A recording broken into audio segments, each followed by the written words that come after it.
আসসালামু আলাইকুম। তো কেমন আছো এইচএসসি 2026 ব্যাচের শিক্ষার্থীরা?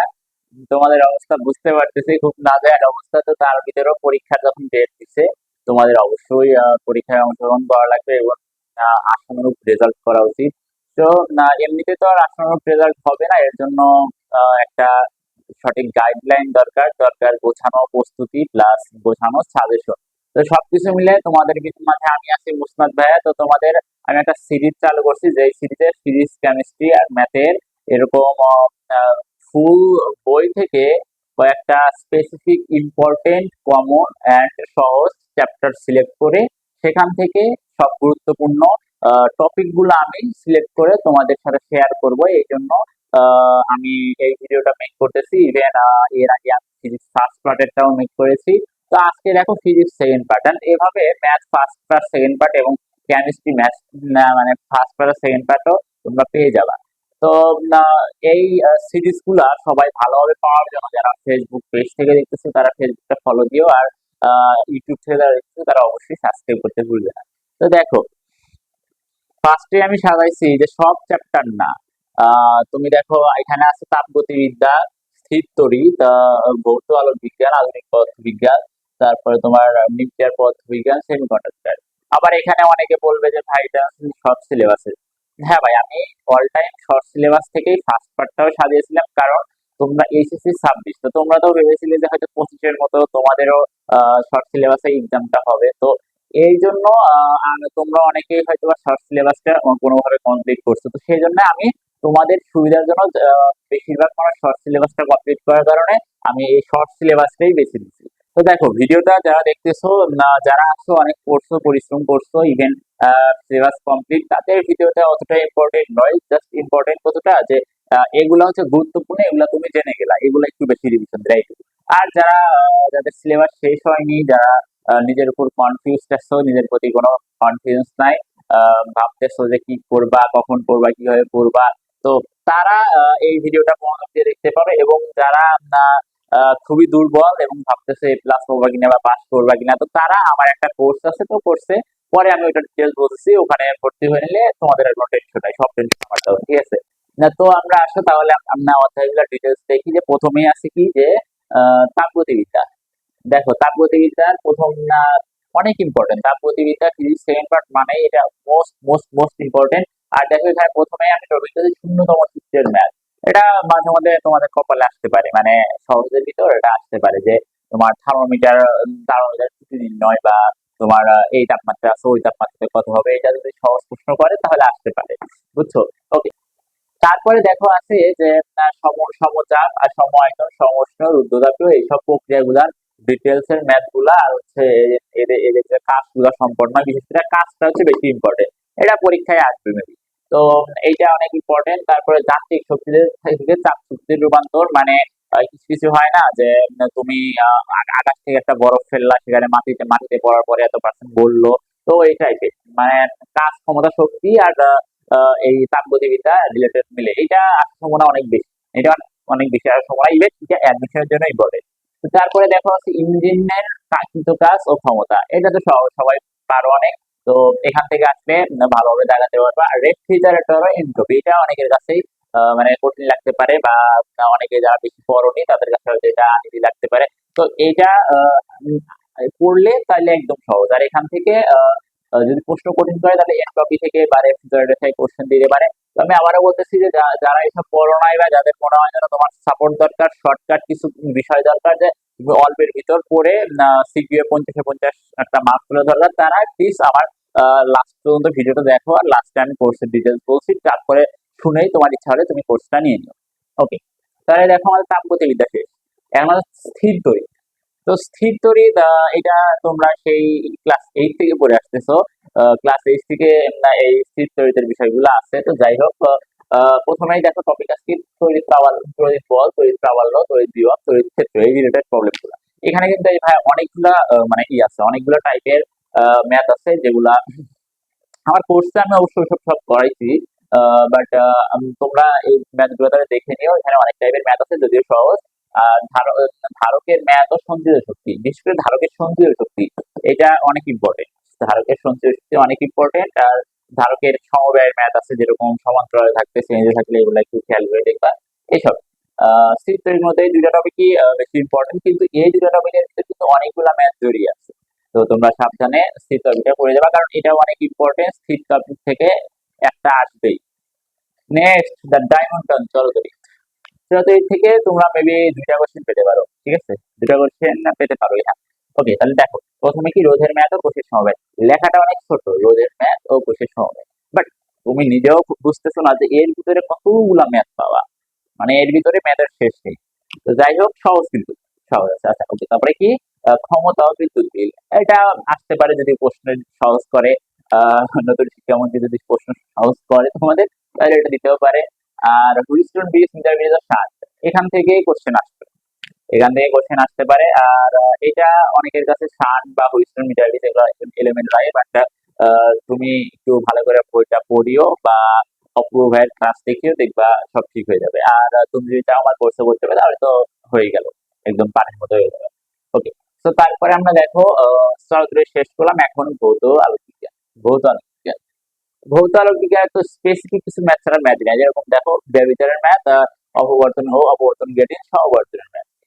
তো এখানে আর নতুন করে কিছু করার নাই, সমবর্তনটা একটু দেখেও, সমবর্তন যদি প্রশ্ন কঠিন করতে চাই তাহলে সমবর্তনটা আসতে পারে। তারপর 5 নম্বরে আমি রাখছি কি আধুনিক পদার্থবিজ্ঞান। না, এটা অনেকেই বাদ দেয়, মানে 90% স্টুডেন্ট বাদ দেয়, বুঝছো। বাট এই এই চ্যাপ্টারটা এত ইজি, মানে না পড়লে তুমি বুঝবে না, অনেক ইজি। যেরকম এই টপিকটা সবচেয়ে ভাইরাল, ভাইরাল বলতে মানে বেশিও আসে, যে দৈর্ঘ্য সময় পড়ার আবেগিকতা, এখান থেকে অ্যাডমিশনেও এখান থেকে বেশি কোশ্চেন আছে। তো তুমি আর কিছু যদি নাও পড়ো, এইটা এটা অ্যাটলিস্ট পড়বা, এই দৈর্ঘ্য সময় ভরা আবেগিকতা, এখান থেকে একটা কোশ্চেন মেবি পেয়ে যাবা।